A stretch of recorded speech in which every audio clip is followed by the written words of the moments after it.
Well, hello. I hope you are having an amazing day. Today's episode is all about sales calls. It's something I work through with a lot of my clients. And I thought, you know what? I need to bring this to a podcast episode because I am speaking with my clients specifically on their own business and how we can integrate what I'm about to tell you into their own sales calls. But I thought I can definitely bring a few pointers to my listeners, to my audience here, to you, so that you can go away and really have successful sales calls, because this seems to bring a lot of fear to a lot of coaches out there. And they're like, oh, I hate sales calls. I don't feel very confident. They're not working. My conversion is really, really low. Some people don't even do sales calls. And if that's not you, that's absolutely fine. I sell both in the DMs and I close sales in the DMs all the time. But I also really love to jump on a sales call. If someone wants to come on a sales call and speak with me and find out if we're a good fit to work together, I am there. And I actually have a really, really successful close rate on sales calls because I've been doing it for literally years and years and years. And I love to speak in front of people and for really to give them an opportunity to pick my brains on why I'm the right person for them. And for me also, as we'll go on to talk about, for me to work out whether that person is actually a good fit for me to work with, whether I can actually get that person a result, because I don't want to work with people that I genuinely can't help. So there is a few different things, reasons why I particularly love sales calls, and I would encourage you to give it a go, because you might find that connection that with your prospects is the missing piece in kind of the whole sales process. You might find that actually this is going to make a huge difference to people buying from me, because you might enjoy it. You might actually find that building that relationship over a sales call is what was needed in order for your potential client to actually buy from you. And there are certain industries where I really believe that a sales call is more important than others. If you're a kind of coach where you're selling something where there's a real personal touch required, and that, you need to find out whether you're a good fit as a person, some kind of therapy, or maybe even a fitness coach, those kind of calls are essential if you're going to be working in close proximity. People do want that connection. They want to know who it is that they're going to be spending potentially months with. So there is definitely a place for sales calls. I believe in some industries it's more required than others. Okay, so let's dive into making your sales calls more successful. So how can you get that conversion rate up? So maybe you want to go and look at your stats right now and look at the number of sales calls that you've had recently and how many conversions you've made from that. How many people have actually gone on to buy something from you, whether that's one-on-one or a coaching program, whatever it is. What is the kind of percentage of conversion that you have going on at the moment? Obviously, we need to get that rate up. So my conversion rate is like 75%. I am really, like I said, it's something I've been really well practicing. I absolutely love it. And there are reasons why, and I'm going to go through these now. There are reasons why I have a lot of success. So the first thing I want to say is, and this is going to take time. Okay, so don't expect, if you're new to sales calls, that this is going to come straight away. But the biggest selling point that you have as a coach is your confidence. So you need to be the coach that completely takes control, is truly confident, and has so much certainty around what you are offering as a coach, and that you can get your clients the results through whatever it is and whatever method it is that you use to teach your clients to get those results. But you need to have that confidence. You need to kind of show up with that level of authority on a sales call, because no one wants to buy from a flaky coach. People want to buy from somebody that they can believe will literally hold them by the hand, take them by the shoulders, and walk them through confidently to the end result without question about what it is that they're doing as a coach. That confidence is going to be an absolute necessity on a sales call. And like I said, it's going to take time. So don't expect that on the first sales call, you're going to feel supremely confident. You're going to be all, yes, I've got this. And it can be really nerve-wracking if you are new to this. But if you are not, I want you to show up with that confidence anyway. And that means taking control of the conversation as well. And I see a lot of coaches really not taking control of the conversation. The chat starts going off into different directions about the weather and kids and holidays and all these kind of things. And it becomes like a friendly chit chat more than an opportunity for you to find out if you're both a good fit to work together. And it is a sales call. Yes, there is an element of those first introductions, but really we need to kind of be taking control as the coach, as the leader, and dialing the conversation back to the actual purpose for being on this call. So if that means that halfway through the call that you're going to have to sort of stop and say, come on, let's just bring it back to the conversation. Let's continue to talk about the issues that you have and the challenges and how I can help you overcome these. You need to be the one that takes control and doesn't let that veer off into something crazy, okay? So that's really, really important that you do have that confidence and show up there. Another reason why you might not be getting success is that you might not be having the right people on those calls in the first place. Now, there are a few reasons why this can happen.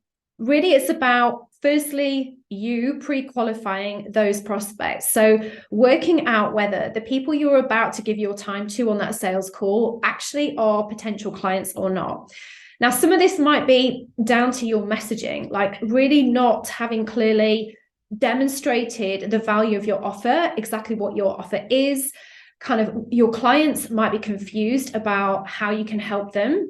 And so you might be kind of calling in quite a variety of people, and many of which might not be suitable for you. Now, this comes down to your messaging. And obviously, when I'm working with my clients, one of the first things we do in my sales success process is go through that clarity and working out that you are articulating the value of your offers and your messaging is absolutely on point. So if that is not clear, your audience are going to be looking at you and thinking, okay, maybe this offer is for me, and maybe I'm going to jump on that sales call, but actually they're not going to be the right person at all. So the messaging behind what you have, of course, it always comes back to that, this is why it's the cornerstone skills. Sales and messaging are the cornerstone skills for your business success. So you need to make sure that the people coming onto your calls are right. But also in the DMs as well, you need to be pre-qualifying those leads. So when you have that potential arrangement of a sales call, you need to make sure, do they really need you? Is the level that they're coming in at, their experience level, does it match with the level of your offer? Do they actually need you right now, or are they really not ready for you yet? So you need to make sure that they're not wasting your time. You're not wasting your time and their time either. So you need to make sure that you've absolutely in the DMs had these questions, had this little conversation before, to make sure that they are actually looking for what you can provide. Another thing in the DMs is to also be really, really honest and have so much integrity around the pricing. What is it going to cost your potential leads to actually invest in you? Because if you're not actually demonstrating that, or they don't know about that before they get on the sales call, if you're keeping all of that secret for whatever reason, if they can't see it somewhere, you need to be asking them what kind of level of investment they're prepared to make right now. And obviously, if that doesn't match with what you're about to offer, don't waste your time. They're not ready for you yet. And, that's a conversation that you can have in the DMs to find out what it is that's holding them back from investing at that level. They might not be at the right level of experience in their business, all those different things. So you need to make sure that when they get on that call, they're actually ready to invest with you. So there is definitely that conversation to be had before you actually jump on a call. Now, the next thing is, in a sales call, how are you actually discussing what it is that you have? The offer that you have, are you actually kind of discussing the process that your prospects are about to go through with you?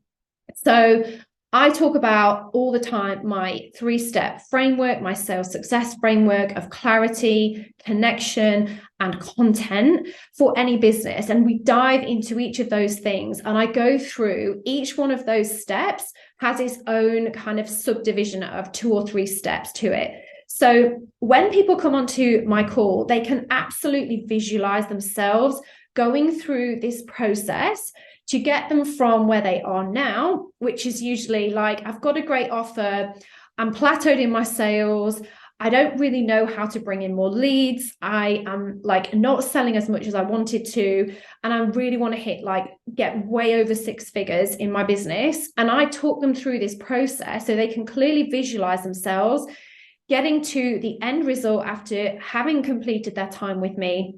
And they will get the result, which is that they will be able to have between 1 and 4 new clients every single week, and that they will be able to go way above 6 figures in their business. And I need them to see that. I need them on the call to understand that they are going to have that really clear process that they're going to go through to get them that result. So are you actually explaining that and breaking it down and saying, well, look, this is what we do. First we do this, and then we do that. Then you're asking them where they're stuck.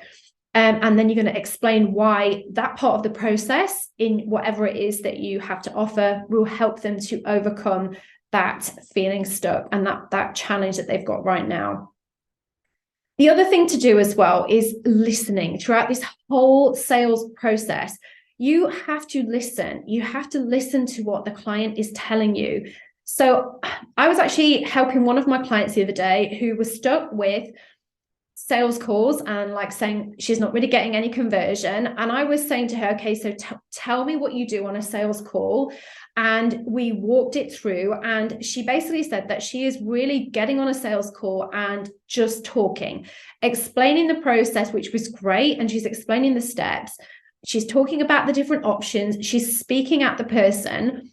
And she's not taking a moment to listen. In fact, you really need to spend the majority of this sales call listening to the other person, to your lead. You need to be listening to exactly what it is that they are stuck with, exactly why they might be stuck at the point they're at, and how they're feeling about that. And then you need to reflect back in the next piece of conversation. You need to then respond to that. So you need to spend the majority of your time listening, and then you can respond by explaining the process, the steps, the framework that I just talked about a few minutes ago.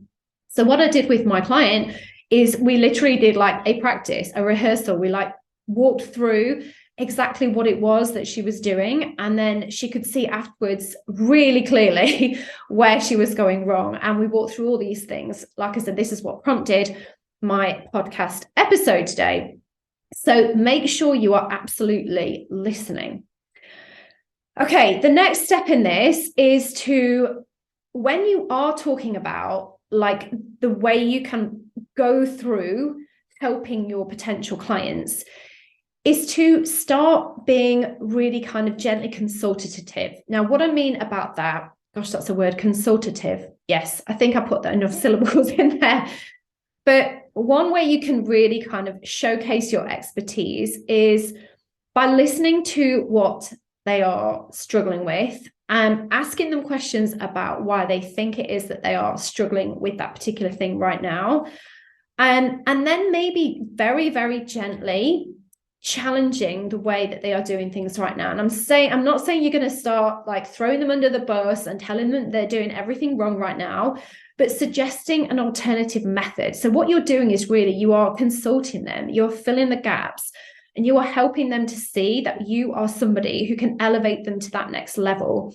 And that is a really great approach to take in your sales calls, because this is a fantastic opportunity for them to see you face to face and learn from you face to face, and you're going to give them so much value. This is why I love sales calls, because this approach that I take, where I'm listening and then I'm filling the gaps and then I'm explaining my process step by step, so they can visualize exactly themselves going through that and getting to the end goal that they want to achieve. This is how I have a successful sales call, because it's face to face, and that opportunity face to face is huge. So bear that in mind when you are doing your sales calls. This is the power of a face-to-face sales call. The next piece is a bit of a mindset piece, and I want you to really kind of let go of the result. So in my world, I have lots of people messaging me and asking me questions, and I don't want to jump on sales calls with everyone. I pre-qualify them. And I know that my mindset is, I don't care if this person doesn't sign up, there'll be more. I don't care if this person doesn't sign up because they might not be the right fit. And it has to be right. I am not going to take anybody out of desperation. I am not going to take anybody because I feel like this sale is like the make or break moment in my business. If that person is not the right fit and I am not a right fit for them, if I cannot get them the result that they want, I will not take them on because it's going to harm my results. Okay. I do not want a reputation of being a coach. And I do not have a reputation of being a kind of coach that will literally take anyone on just for the sake of a sale. Because if I don't get that person the results, what do you think that's going to do for my testimonials that come from that, from working with that client? What is it going to do for my reputation? So I want to make sure that that person can actually get results from me. And of course, I want to serve them. And if I cannot, I'm not the right person. I have an amazing, incredible network of talented coaches who deal with all different kinds of things that I don't, like mindset. For example, just as one example, I know a couple of really incredible like breathwork coaches. If they need that, of course, I'm going to send them there. I'm not going to try and do that. But I need to make sure that we are both the right fit for each other. So I have this very kind of relaxed mindset to my sales calls, and it absolutely serves me so well in growing my business. You've got to be open-minded to the fact that, yes, you hopefully have pre-qualified that person by finding out that they are potentially the right person for you. But when you get on the call itself, that might be the time when you actually find out that they might not be the right fit. You might not be the right person for them. So you need to like really keep an open mind to that being a possibility. Okay. So no desperation, no persuading, please. That is not what is going to get you the sales on a sales call. And then the last two things I just want to say is I really want you to be able to make sure that through explaining like everything that you have to offer, that it's so clear that what you can offer to your clients is going to be essential in moving them forward versus if they just stayed on their own. And this kind of goes back to that going through the process, going through the steps thing, but they need to really clearly see that if they were on their own, they're going to stay where they are right now. But if they do invest in you, what you can bring to them is what is going to take them to the next level. So make sure that you have that in mind this entire time, that you are there as a coach. And I know it sounds really obvious, but you are here to provide a service. You're here to solve their problem. You are here to get them to their goals. And they need to see that why they need you. They need to see that you are the person that they need in their life. And they've come onto this call to really kind of find out whether you and your incredible expertise and knowledge is the thing that is going to move that needle in their life, in their business, whatever it is that you help them with. So just always keep that in mind as well. And finally, are you at the very end of the call, are you closing? Now, this might sound really obvious, but are you actually closing that sales call? Are you asking them, do they feel like this is something that they would like to invest in? And are you asking them questions gently about why it is that they might not be, like what's holding them back? You need to be actually taking again that confidence as a coach on the sales call and making sure that you are really having that, delving into that part of the conversation that you all hate doing. I know you don't want to close, you don't want to be pushy, but you don't have to. Just ask them if they have any questions. Ask them, is there anything that's holding you back? And then you can answer those objections with honesty and integrity. But if they don't kind of go ahead on the sales call, that's fine. They might need time to go away and think about this, of course. But all you can do is make sure that you have answered all the queries that they might have during that process and giving them some space to go away and process it. So again, not being pushy, not being aggressive, not being desperate, not being persuasive. And this is why I love selling in this way. I've always loved selling because I don't do it that way. I definitely give my future clients the power to buy from me. Okay. I want to empower my clients to make that decision for themselves because we all love to buy things that we think are going to improve our life. So you've got to make sure that you are empowering your future clients to make that decision so that when they say yes, it is an absolute like, hell yes, I am so in. Let's freaking go. Okay, so I hope that has been a really super helpful, practical episode. And I cannot wait to see you all try out these skills on your sales calls. If any of that resonated with you, please take a screenshot, Share on Instagram what your takeaway was and tag me at Helen Thacker.